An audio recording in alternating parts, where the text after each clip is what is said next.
The camera glides through one of Seoul's most luxurious hotels. Crystal chandeliers sparkle overhead.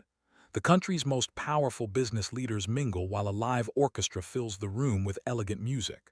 Waiters weave between guests carrying glasses of champagne. On the stage stands Ha-Jun, Korea's youngest billionaire CEO.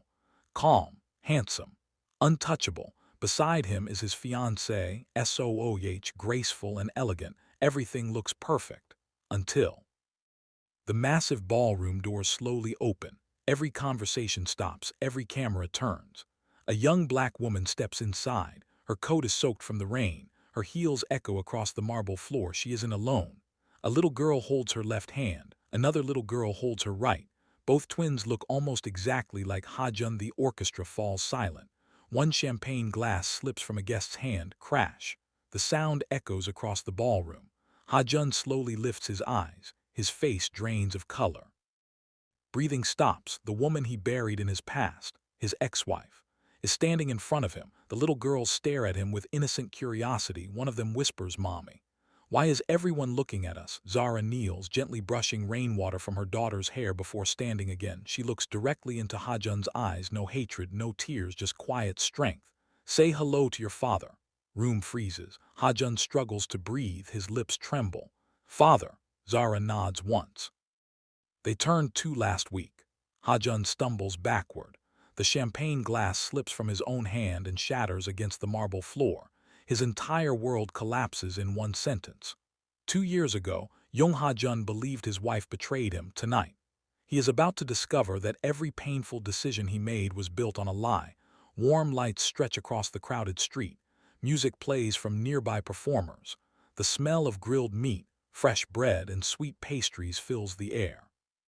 Among dozens of food stalls, one small dessert stand has the longest line.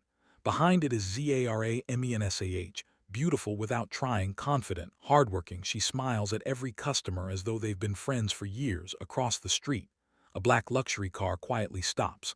Ha-Jun steps out wearing simple clothes and a baseball cap. No bodyguards, no expensive watch. Tonight he just wants to feel like an ordinary man.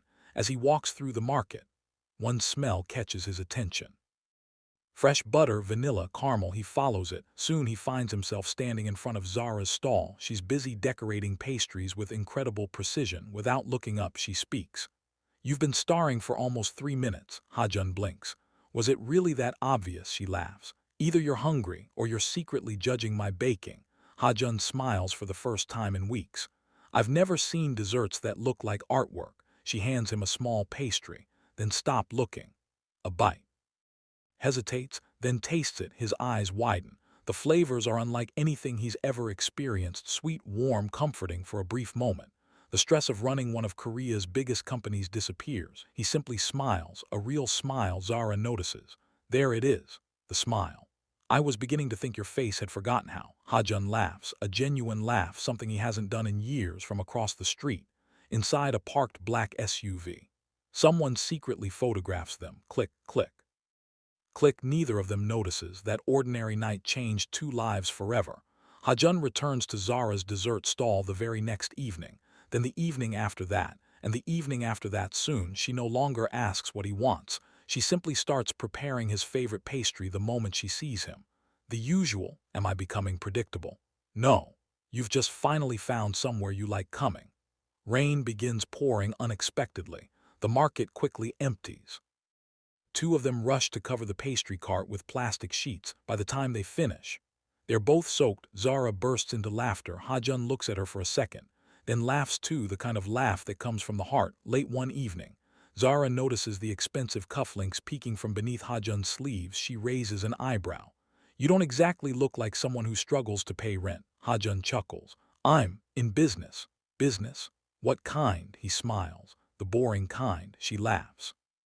"I'll believe that when you stop talking like someone who went to the world's most expensive university." Ha-Jun helps Zara close her stall. She accidentally gets flour on his face. He stares at her. She freezes, then reaches over and gently wipes it away. For a brief moment, neither of them says anything. The world around them seems to disappear. A few weeks later, they visit the Han River. They eat convenience store ramen while watching the city lights shimmer. The room is silent except for the ticking of an antique clock. Madam Jung stands before the floor-to-ceiling windows overlooking Seoul. Mr. Park enters, carrying a thick investigation file. He places it on the desk. We've confirmed everything. Name is Zara Mensa, 24, pastry chef. No criminal record. No debts, scandals. She's respected by everyone who knows her. Madam Jung flips through the pages, family photos. Business permits, charity work, customer reviews, nothing negative. She closes the file.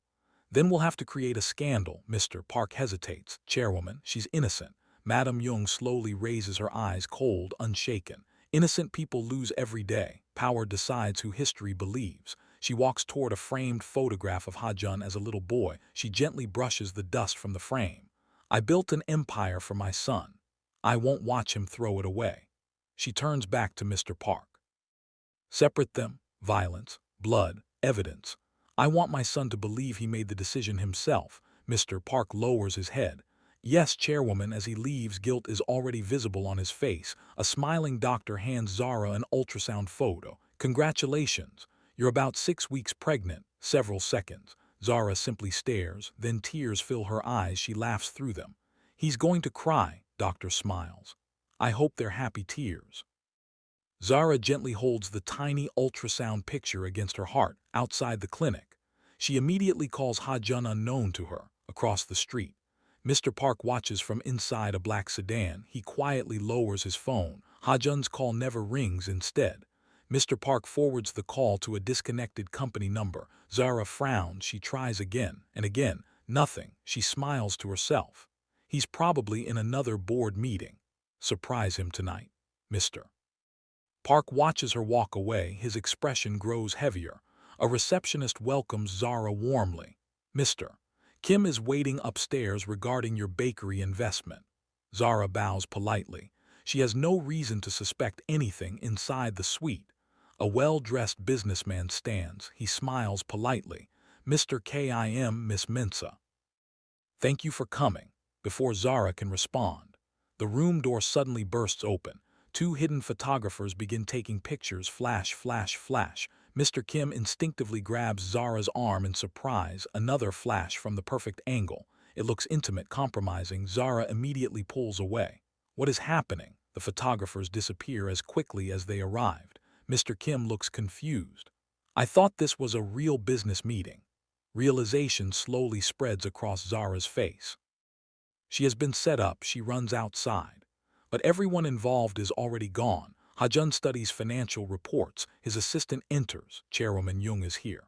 Madam Jung quietly walks in. She says nothing instead. She places a large envelope on his desk. Ha-Jun opens it. Inside, several photographs. Each one appears worse than the last. His hands begin trembling. His breathing becomes uneven. Ha-Jun, no. Madam Jung speaks gently, almost like a loving mother. Madam Jung, I hired investigators because I wanted to prove my suspicions were wrong. I prayed I was mistaken. She pauses. Ha-Jun stares at the photographs. His heart refuses to believe them. His mind cannot explain them. Ha-Jun, I need to hear this from Zara. He reaches for his phone. Madam Jung doesn't stop him. She simply watches. The call rings. But Mr. Park intercepts it before it reaches Zara. An automated voice answers. Number you have dialed is unavailable. Ha-Jun frowns. He tries again. Same response. He immediately leaves the office. Ha-Jun rushes toward the building. Before he reaches the entrance, he freezes. A moving truck is parked outside. Workers carry boxes. Ha-Jun's heart races. He runs inside. The apartment is empty. On the kitchen counter sits only one small envelope. He opens it. Inside is a handwritten note. I'm sorry things ended this way. Unknown to him, the note is fake. Written by Madam Jung's assistant after Zara had been lured away to another meeting. Ha-Jun slowly sinks into a chair. The apartment echoes with silence. For the first time in years, the billionaire CEO cries. The greatest lies are not the ones people tell. They're the ones carefully built from half-truths, perfect timing, and stolen chances to explain. Cold sunlight spills through the windows. Ha-Jun sits across from his lawyer. A thick folder lies on the table. The lawyer hesitates. Mr. Jung, are you absolutely certain? Ha-Jun doesn't answer immediately. He stares at his wedding ring. The memories flood back. Zara laughing in the rain, their wedding vows, the Han River then, the photographs, the empty apartment, the fake goodbye note. His jaw tightens. Prepare the papers. Lawyer slides the documents across the table. Ha-Jun signs them. His hand shakes so badly that his signature is barely recognizable. As he finishes, he quietly removes his wedding ring. He places it on the table for several seconds. He simply stares at it, then he walks away. Sometimes people don't stop loving each other. Sometimes they simply stop believing they're still loved. Zara smiles as the doctor begins another ultrasound. A few moments later, the doctor's expression changes. Then he smiles even wider. "Miss Mensah, I have another surprise." Zara looks confused. The doctor points toward the screen. Two tiny heartbeats, two tiny bobbies. Having twins. Zara freezes, then bursts into tears, happy tears. She laughs through them. Twins, the doctor nods. Two healthy bobbies. Zara instinctively reaches for her phone. She wants to tell Ha-Jun. She calls. No answer. Again nothing. Again still nothing. Her smile slowly fades. She whispers to herself, "I wish you knew." She gently kisses the ultrasound picture. Rain taps softly against the windows. Courier knocks. He hands Zara an envelope. Inside, the finalized divorce papers, signed by Ha-Jun. She stares at the signature. It feels unreal. Her knees weaken. She slowly sinks to the floor. One hand rests on her stomach. The other holds the papers. She cries silently. No screaming, no anger, only heartbreak. "I would have forgiven you if you'd only asked me." She folds the papers carefully, places them back into the envelope, then wipes away her tears. She speaks softly to her unborn bobbies. "I don't know why your father isn't here, I promise. You'll never grow up doubting that you're loved." Ha-Jun wanders into the nursery his mother prepared years ago for future grandchildren. The room has never been used. Tiny clothes, a rocking chair, a small stuffed bear. He picks up the bear, his eyes fill with tears. Madame Jung appears quietly at the doorway. "You'll heal." Ha-Jun doesn't look at her. "I don't think people heal. Think they just learn to carry pain differently." Madame Jung watches him. For the first time, a flicker of guilt crosses her face, but she buries it, because admitting the truth now would destroy everything she has done. Zara gives birth to two beautiful girls. She cries with joy the first time she holds them. Ha-Jun works late every night, throwing himself into Jung Group. Zara opens a tiny bakery with Auntie Fola. Business is slow. Some days she barely earns enough to pay rent. One daughter takes her first steps. The other says her first word. Ha-Jun receives business awards, but celebrates alone. Zara hangs a family photo on the bakery wall. Only three faces, her and the twins. Every year on the twins' birthday, she quietly buys a small cake. She lights 4 candles, one for each daughter, one for herself, and one for the father who doesn't even know the celebration exists. Across the world, on the exact same date, Ha-Jun unknowingly stares at his wedding ring, which he still keeps locked inside his desk drawer. Neither of them knows why that date always feels so heavy, but somehow, their hearts remember what their minds have forgotten. Distance didn't erase their love, only made the silence between them louder. Rain beats against the windows. The apartment is dimly lit. Mr. Park sits alone at his dining table. An untouched bowl of ramen has gone cold. Scattered across the table are old photographs, the staged hotel pictures, copies of fake emails, phone records, bank transfers. Every piece of evidence from the conspiracy. He stares at them as though they are accusing him. His phone buzzes. Unknown number. He hesitates, then answers. "Hello," a calm female voice replies. "Know what you did?" Mr. Park goes completely still. "I know who arranged the hotel. I know who blocked Zara's calls. I know Chairman Jung never stopped loving his wife." Silence. Mr. Park slowly closes his eyes. "Long have you known?" "Almost a year." His breathing becomes heavier.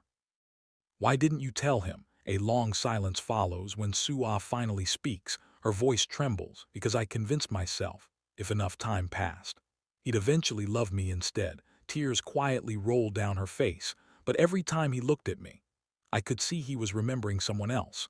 Mr. Park lowers his head. Neither of them speaks. Finally, Sua breaks the silence. "Tell him. If you don't, I will." The call ends. Mr. Park stares at the evidence one last time, then opens a locked drawer inside.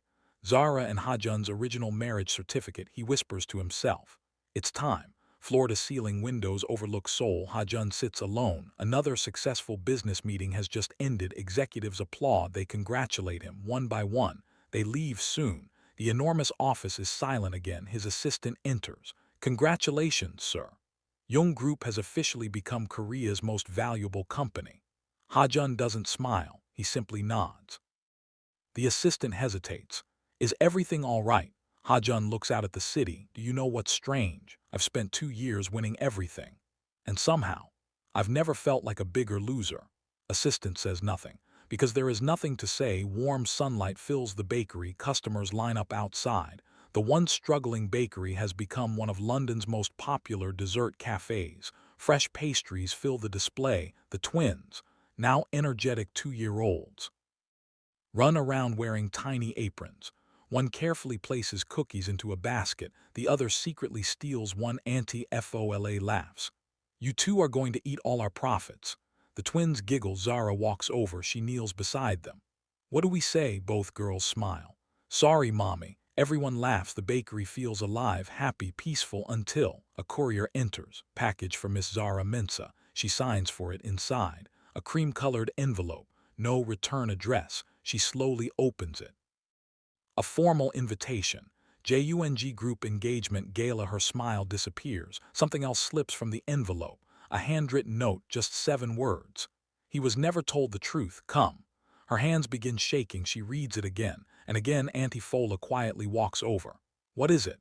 Zara slowly hands her the note. Antifola reads it, then looks at Zara. Neither woman speaks, because they both know life is about to change forever. Mr. Park watches an international courier office from across the street. He has just mailed the invitation. His phone rings. "Madam Jung," he answers. "Where are you, Mr.?" Park looks at the receipt in his hand. He closes his eyes, then quietly replies, "Doing something I should have done 2 years ago." He hangs up for the first time. He ignores her next call and the next and the next. A small smile appears on his face, not because he's happy, but because he's finally free. Suitcases lie open across the bed, tiny dresses, small shoes, hair ribbons. The twins watch excitedly. "Mommy, we going on holiday?" Zara smiles gently. She kneels between them. "Yes, we're going to Korea." Girls clap excitedly. Then one asks the question that stops Zara's heart. "Will we meet Daddy?" Zara's smile fades. She gently strokes her daughter's hair. "I don't know if we do. I hope he sees 2 little girls who have loved him without ever meeting him."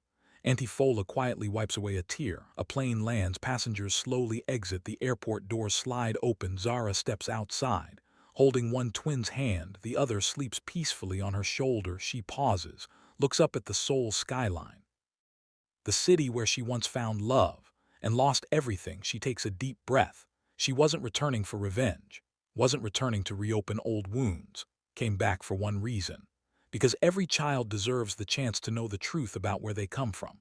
Lights of Jung Group Tower glow against the night sky. Neither Zara nor Ha-Jun knows that within the next 24 hours, the ballroom glitters beneath crystal chandeliers. Business tycoons, government officials, celebrities, the country's biggest news networks.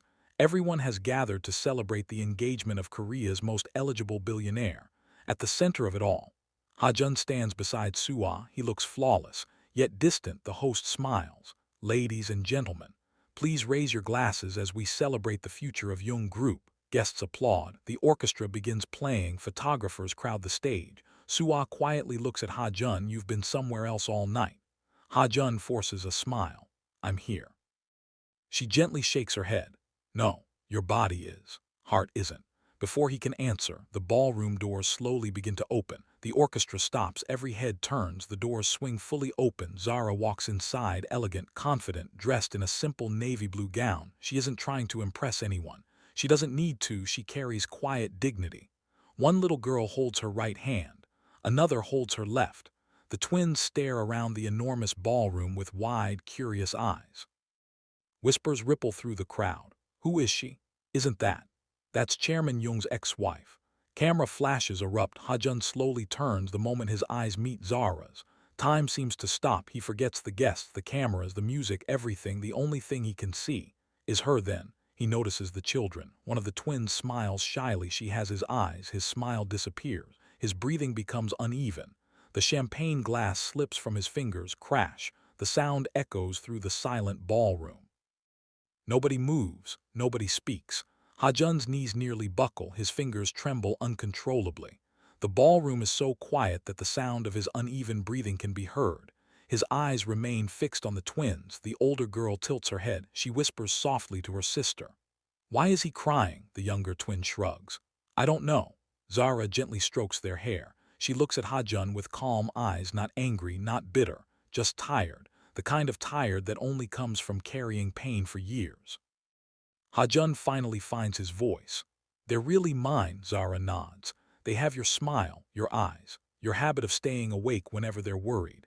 A faint laugh escapes several guests through their tears. Ha-Jun slowly walks closer. His eyes never leave the girls. What are their names?" Zara smiles gently. She kneels beside the twins. "Girls, tell Daddy your names." Older twin smiles proudly. "My name is Hana." Younger one grins. "And I'm Nia." Ha-Jun repeats the names under his breath, as if he is afraid he'll forget them. Ha-Jun, Hana, Nia. His voice breaks. He realizes these are names he should have spoken every day for the last 2 years. Instead, tonight is the first time tears stream down his face. A familiar voice echoes across the ballroom. "Mr. Park, chairman." Every head turns. Mr. Park slowly walks into the center of the room. His face is pale. His hands shake. He bows deeply toward Ha-Jun, then toward Zara. When he finally speaks, his voice cracks with guilt. "They never betrayed you." Silence. "You were both betrayed." Madame Jung's expression hardens. "Mr. Park, that's enough." He shakes his head. "No, been silent for 2 years. I won't be silent for one more minute." He removes a brown envelope from his briefcase. Inside are copies of fake contracts, phone records, bank transfers, and the original surveillance reports. He hands them to Ha-Jun. Ha-Jun flips through the documents. Every page tears another hole in his heart. Mr. Park continues. "Hotel meeting, arranged by us. The photographs, staged. Every phone call Zara made, intercepted. Every phone call you made, blocked. The goodbye letter, forged." Room erupts in shocked whispers. Ha-Jun slowly looks at his mother. His hands are shaking so badly that the papers fall onto the marble floor. "Tell me he's lying." Madame Jung says nothing for several seconds. She simply stands there. Finally, she closes her eyes. When she opens them again, the woman everyone feared looks suddenly older, much older. "He isn't lying." Entire ballroom falls silent once again. Ha-Jun steps backward. His voice is filled with disbelief. "You destroyed my marriage. You stole 2 years from my daughters. For what?" Madame Jung's composure finally cracks. Tears fill her eyes for the first time. "Because I was afraid. Spent my whole life believing love makes people weak. I convinced myself I was protecting you. I was really protecting my own pride." She looks toward Zara. Her voice barely rises above a whisper. "I wronged you. There is no excuse." "Sorry." Zara listens quietly. She doesn't interrupt. She doesn't celebrate, because no apology can return the years that were lost. Truth had finally been spoken. Truth doesn't erase pain, only gives broken hearts a place to begin healing. Ballroom remains silent. Ha-Jun slowly walks toward Zara. His eyes are red. His shoulders, once straight with confidence, now sag beneath the weight of regret. He stops a few feet away, not wanting to invade her space, not believing he has the right. He lowers his head for the first time in his life. A powerful CEO bows deeply, not to investors, not to the press, but to the woman whose heart he broke. "I don't deserve your forgiveness. I didn't trust you. Let someone else's lies become stronger than the promises I made to you." His voice trembles. "I wasn't there when you needed me. I wasn't there when our daughters were born. I wasn't there for their first smile, their first steps, their first words." He struggles to continue. "I can never get those moments back." Tears stream down his face. "I'm sorry, Zara. I'm more sorry than words can ever say." Ballroom watches in complete silence. Zara's eyes glisten, but she doesn't cry, not this time. She has already cried enough over the past 2 years. She looks directly at him. "You've apologized. I believe you're sincere." She pauses. But an apology doesn't erase empty chairs at birthday parties. It doesn't erase lonely hospital nights. It doesn't erase 2 years of questions I couldn't answer. Ha-Jun lowers his head. He cannot argue because every word is true. "I don't hate you anymore. I can't pretend nothing happened. A long silence follows, then she speaks the words that change everything. If you truly want another chance, don't spend it convincing me. Spend it being a father to them. She looks toward the twins. They deserve your best, whether you and I ever become husband and wife again or not. Ha-Jun nods through his tears. I will, I promise. Older twin Hana gently tugs on Zara's dress. Mommy, Daddy, come with us. Zara kneels. She smiles softly. Only if Daddy wants to. Before Ha-Jun can answer, little Nia runs toward him. She reaches both arms into the air without thinking. Ha-Jun picks her up.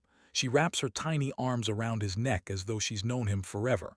Ha-Jun closes his eyes. Fresh tears roll down his cheeks. Warm. A gentle laugh spreads across the ballroom. The tension finally begins to lift. Hana slowly walks over too. She studies Ha-Jun carefully, then asks, can I have a hug too? Ha-Jun's voice catches.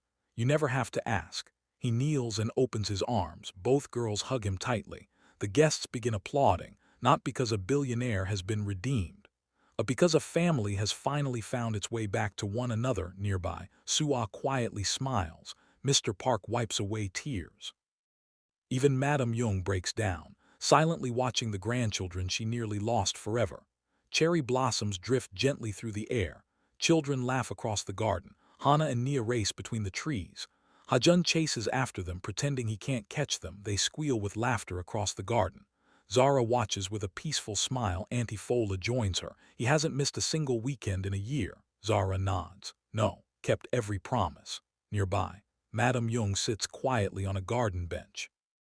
She no longer carries the cold authority she once did. Instead, she patiently helps the twins build a small kite. The girls giggle as she struggles to tie the ribbon correctly for the first time in years. The family simply feels like a family. Ha-Jun walks over to Zara. He isn't wearing a business suit today, just jeans and a simple sweater. He smiles. Ha-Jun, I used to think success meant building the biggest company. He looks toward the twins laughing together. Turns out, I was building the wrong thing. Zara slips her hand into his, and now, Ha-Jun smiles. Now I know my greatest achievement. Calls me daddy. Zara leans her head gently against his shoulder. The camera slowly pulls back. The twins run toward them. Ha-Jun lifts one daughter into each arm. They laugh together beneath the falling cherry blossoms. Some love stories end with a wedding. Theirs began again with forgiveness, because the past was forgotten. Because love chose to build something stronger than regret.